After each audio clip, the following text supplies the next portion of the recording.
Yang namanya taqwa adalah melaksanakan perintah Allah, meninggalkan larangannya, baik dalam keadaan terang-terangan maupun dalam keadaan sunyi.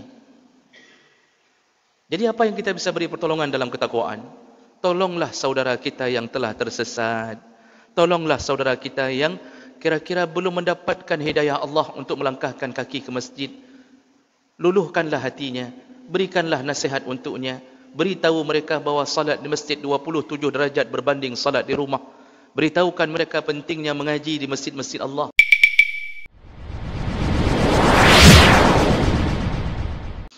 Assalamualaikum warahmatullahi wabarakatuh.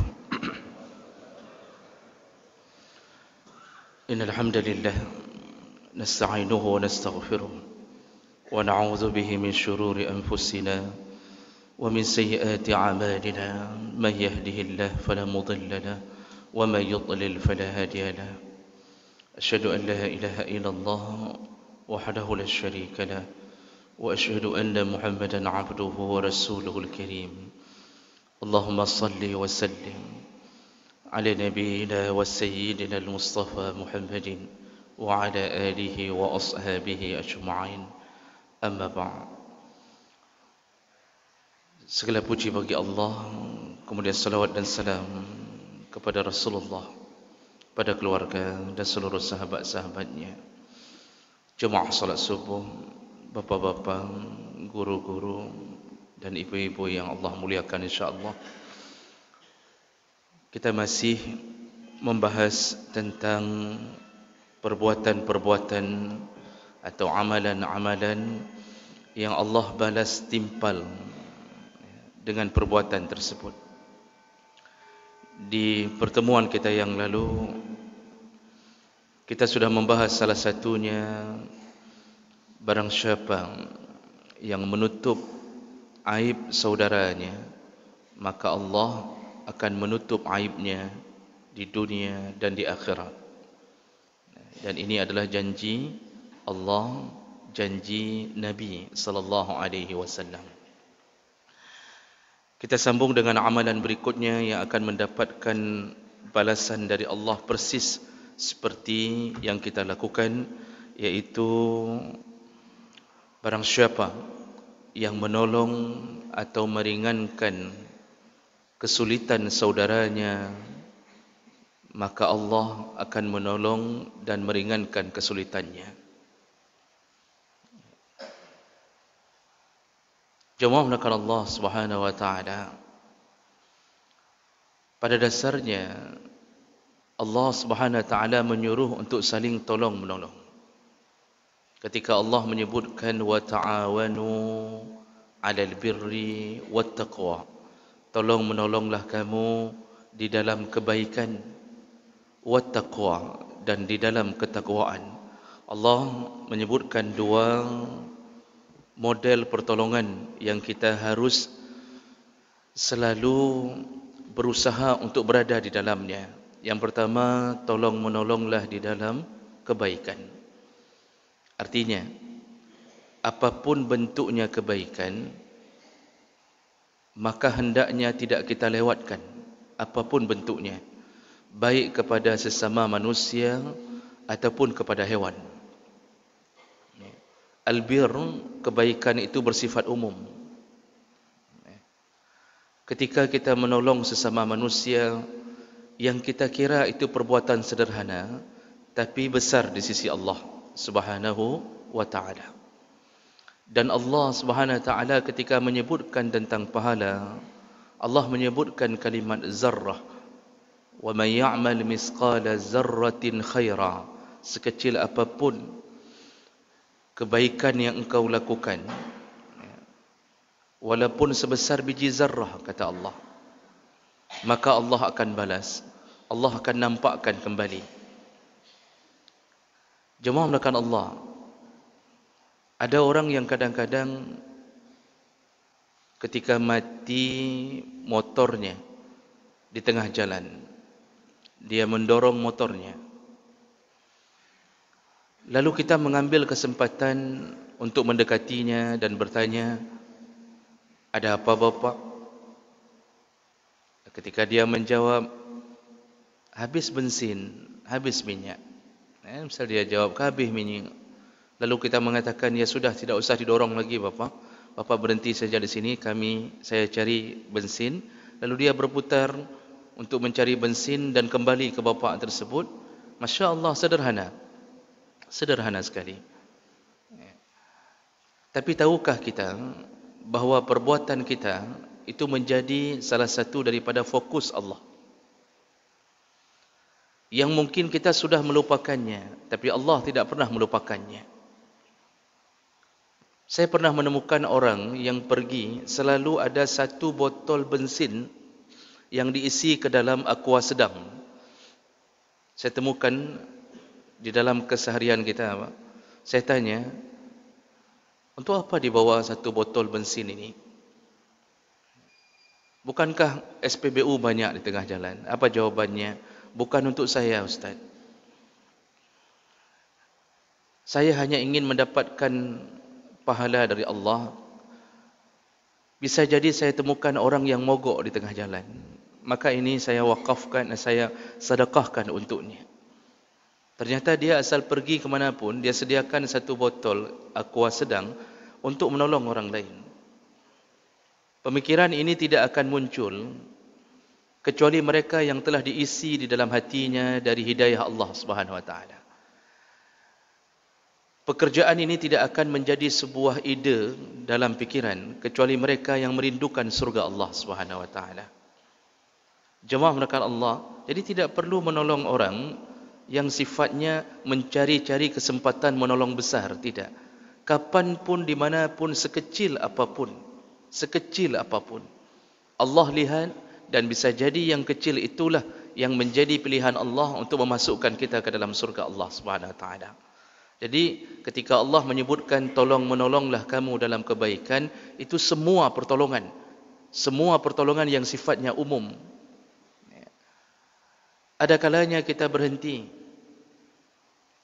di tengah jalan hanya untuk memberi kesempatan bebek lewat dan keluarganya. Jadi ada bebek mau lewat dan keluarganya, kita berhenti sebentar memberi kesempatan. Sedangkan makhluk Allah semua berbicara dengan Allah dan mereka bertasbih memuliakan Allah.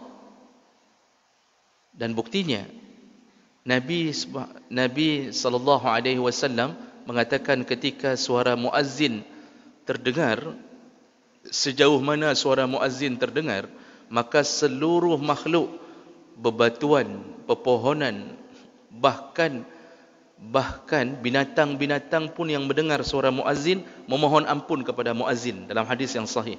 Ini menunjukkan apa? Binatang itu bisa memohon ampun. Mungkin kita tidak dengar kalimat bebek tadi yang mengatakan, mungkin ibu bebek akan mengatakan ke anaknya, nak, mohon ampunkanlah kepada pengendara mobil ini. Kita tidak mendengarkannya, tapi Sulaiman pernah mendengarkannya. Nabi Sulaiman pernah mengetahui bahawa semut berbicara kepada pasukannya, masuklah ke dalam lubang, karena Sulaiman dan pasukannya akan segera melewati kita. Mereka berbicara dan kita tidak tahu. Mungkin dari doa bebek yang tidak pernah berbuat dosa inilah yang kita bisa masuk surga. Ketika satu binatang masuk ke dalam lubang WC kita, kecoak kah atau apalah, pilihan kita dua. Kalau kita ingin mengambil hukum asal, ada binatang yang memang dibolehkan untuk dibunuh, termasuk binatang al-fawahish, binatang-binatang kotor menjijikkan, selain najis, selain haram untuk dimakan. Ada kalanya binatang-binatang ini masuk golongan kategori kalau sudah mengganggu, tidak mengapa untuk dibunuh. Ketika kecoak berada dalam lubang WC kita, pilihan kita dua, mau mengambil hukum Allah untuk melenyapkannya dari permukaan bumi, atau kita menolongnya dengan menyodorkan satu batang kayu. Kita sodorkan satu batang kayu supaya kecoak ini naik kembali ke darat agar dia mendapatkan kehidupan. Mungkin di sana ada anak-anaknya yang menunggu. Mungkin di sana ada isterinya yang tidak siap menjadi janda. Jemaah melakukan Allah, semua perbuatan albir Allah lihat dan kita akan dibalas di hari yang lain. Bisa jadi bukan melalui makhluk Allah ini, tapi melalui makhluk Allah yang lain. Oleh kerana itu, jangan ragu ketika menemukan sesuatu di depan mata untuk ditolong. Jangan ragu sedikit pun.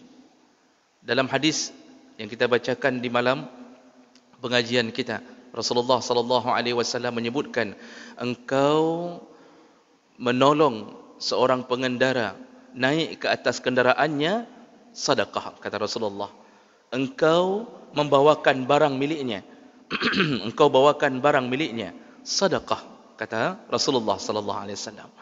Jadi semuanya sedekah, mendorong mobil orang sedekah, menolong orang macet sedekah, menaikkan kembali barangnya yang jatuh dari kenderaan sedekah. Ternyata semuanya dinilai pahala oleh Allah Subhanahu wa taala.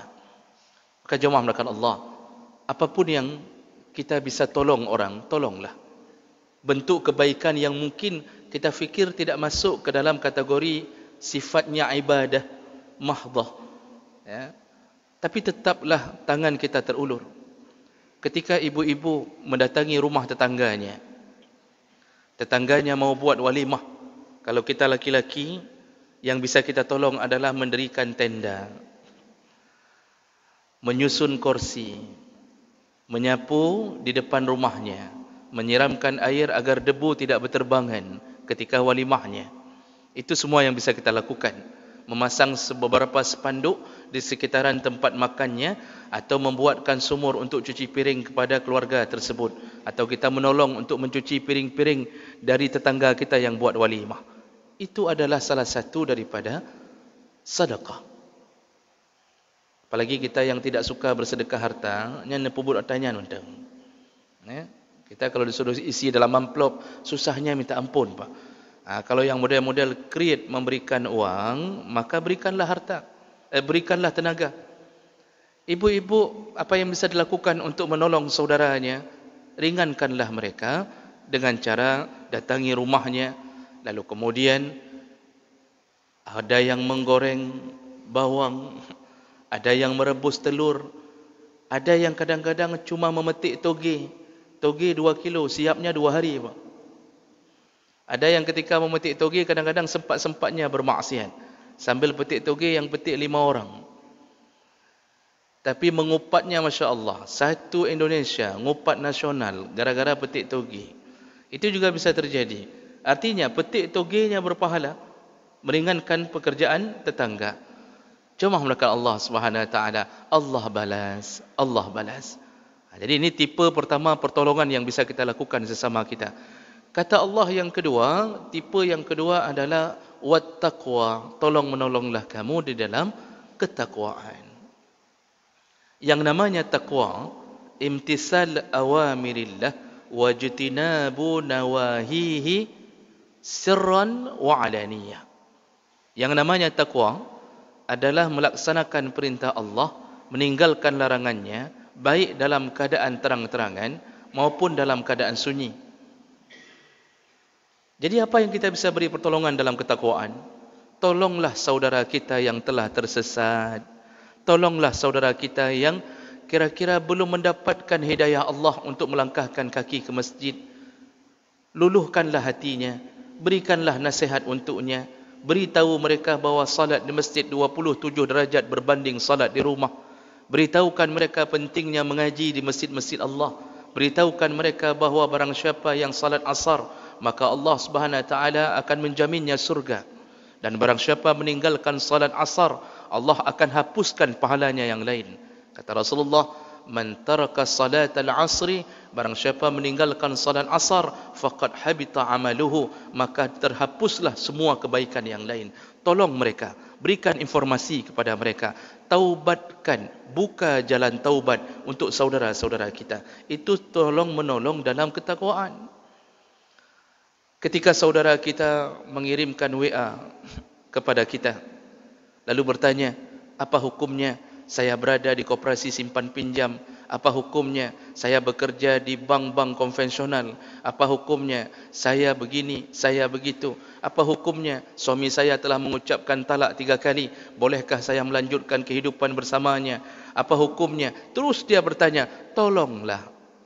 Hanya dengan modal Rp350 menolong seorang yang lain untuk mengetahui urusan agamanya, sampai dia sadar dengan hanya modal kita menasihatinya, maka Masya Allah, kita telah melakukan pertolongan atas nama ketakwaan.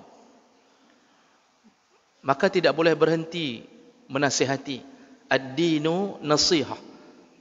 Agama itu dibangun di atas nasihat. Kita ini sadar di atas nasihat.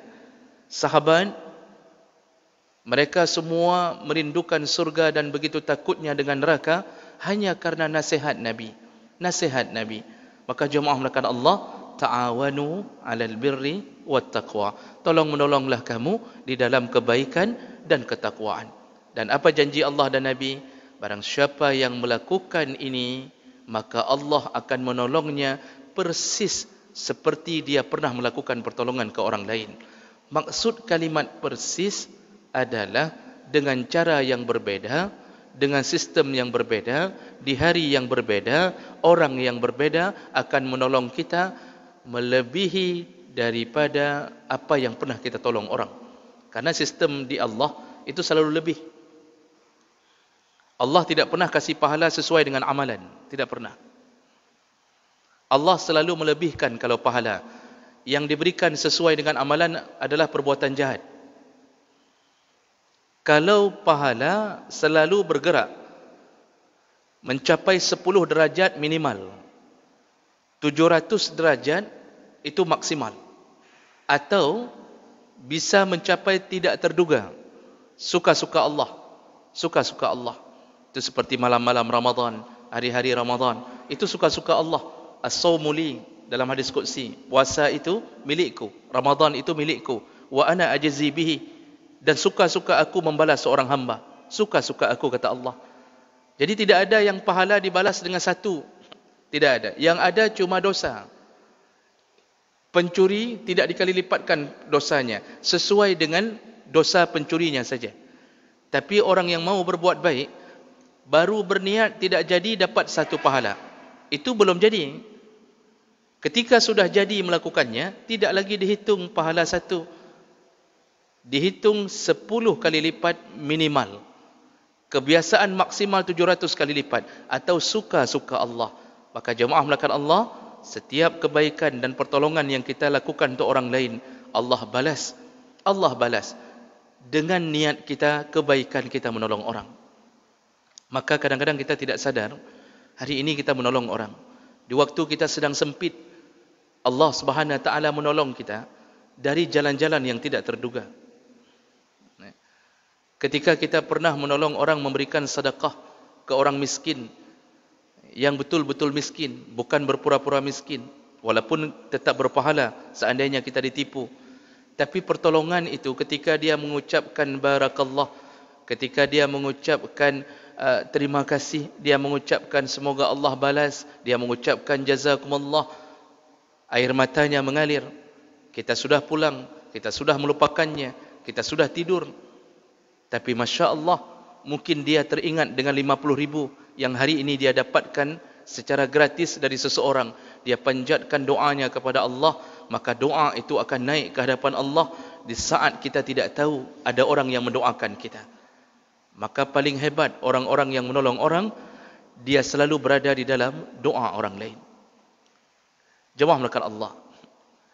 Sebagai penutup bahawa pentingnya tolong menolong dan janji Allah pasti akan membalas, banyak kitab yang menjelaskan tentang bagaimana hebatnya orang yang menolong orang lain. Saya ingin mengulang satu kisah. Di kisah masa tabi'in yang dikutip dalam kitab Al-Faraj Ba'da Syiddah, dikisahkan bahawa seorang ibu yang mempunyai anak laki-laki kemudian anak laki-laki ini meminta izin kepada ibunya untuk mencari kerja dan meninggalkan ibunya beberapa hari. Lalu anak laki-laki ini menitipkan beberapa simpanan beras, makanan kepada ibunya untuk ukuran selama dia pergi, 3 atau 4 hari. Lalu ibu ini mengizinkan anaknya pergi untuk mencari nafkah di dalam perantauan. Ketika anak ini pergi, Si ibu menunggu kepulangan anaknya. Di hari terakhir yang dijanjikan anaknya akan pulang, perbekalan di rumah tinggal sedikit karena memang disiapkan hanya untuk 4 hari, 3 hari. Nah, ketika ibu ini telah memasak gandum terakhir, lalu kemudian ketika dia akan memakannya, tiba-tiba terdengar ketukan pintu. Dia bukakan pintu, dia lihatnya seorang pengemis datang. Pengemis itu mengatakan bahawa dia belum makan, keadaannya begitu lemah. Ibu itu akhirnya mengurungkan niat untuk makan. Dia berikan satu piring terakhir yang seharusnya dia makan, dia berikan kepada pengemis tersebut. Dia katakan, makanlah. Lalu dia menahan dirinya karena berfikir mungkin nanti malam anakku sudah datang membawa rezeki yang lain. Maka dia berpuasa sementara. Di lain waktu, anaknya dalam perjalanan menuju pulang ke rumahnya. Lalu tiba-tiba anaknya menemukan halangan di tengah jalan. Dia disergap oleh binatang buas. Dalam kitab tersebut dikatakan harimau. Disergap oleh harimau. Nah, ketika dia mencoba melakukan perlawanan, tapi harimau itu lebih kuat daripadanya. Dan mulailah pakaiannya tercabik. Dia mulai berdarah. Dan ketika dia diseret oleh harimau tersebut, muncullah seseorang berjubah putih. Muncul tiba-tiba, entah dari mana datangnya, muncul tiba-tiba. Lalu orang tersebut memukul harimau tersebut. Dan harimau itu begitu melihat orang ini, langsung melarikan diri. Dan ketika harimau ini melarikan diri, orang ini pun tidak banyak bicara dan tidak bicara kepada pemuda ini. Dia hanya mengucapkan kalimat sambil menghilang, al-luqmah bil-luqmah. Dia ucapkan kalimat, dia tidak bicara, dia hanya ucapkan kalimat di hadapan pemuda ini, al-luqmah bil-luqmah. Satu suapan dengan satu suapan, kata orang ini. Pemuda ini tidak tahu apa maksudnya satu suapan dengan satu suapan. Di tengah kebingungannya dalam keadaan berdarah, dia pulang. Dia berfikir dia tidak lagi menemui ibunya. Tapi ternyata dia selamat dari serangan binatang buas ini. Ketika dia sampai ke rumah, lalu dia menceritakan keadaan perjalanan pulangnya kepada ibunya. Dan dia menceritakan kisah aneh tadi. Dia ditolong oleh seseorang yang kemudian menghilang. Dan orang tersebut ibu, sebelum menghilang, dia mengucapkan kalimah yang aku tidak mengerti apa maksudnya, kata pemuda ini. Ibunya bertanya, apa yang dia ucapkan? Orang itu mengucapkan al-luqmah bil-luqmah. Satu suapan dengan satu suapan. Aku tidak mengerti, kata pemuda ini. Begitu mendengarkan kalimat itu, berurai air mata ibunya. Ibunya lalu menceritakan, nak, sungguh benar janji Allah. Tadi pagi aku memberikan satu suapan kepada pengemis sehingga aku tidak makan. Akulah yang memberikan satu suapan. Ternyata Allah menolongku untuk tidak menghilangkan buah hatiku dengan satu suapan harimau. Engkau telah ditolong karena satu suapan yang kita berikan kepada orang lain. Itu satu suapan, Bapak Ibu. Satu suapan. Bagaimana hari ini kalau kita memelihara anak yatim, membayarkan SPP anak yatim? Bagaimana hari ini kita yang mengirimkan beras kepada janda-janda? Bagaimana hari ini kita yang menolong orang-orang tertindas? Bukan hanya satu suapan. Yakinlah bahwa Allah akan menolong kita di hari kiamat. Mungkin bahkan setelah kita meninggal pun ratusan orang datang untuk menawarkan diri. Biar saya yang tanggung SPP anak almarhum. Biar saya yang biayai anak almarhum. Kenapa? Pertolongan kita sebelum kita meninggal membuat Allah menolong keluarga kita setelah kita meninggal. Maka tanamkanlah sifat tolong menolong selama hayat masih dikandung badan. Mudah-mudahan ini bermanfaat. Subhanakallahumma wa bihamdik, asyhadu an la ilaha illa anta, astaghfiruka wa atubu ilaih. Wassalamu alaikum warahmatullahi wabarakatuh.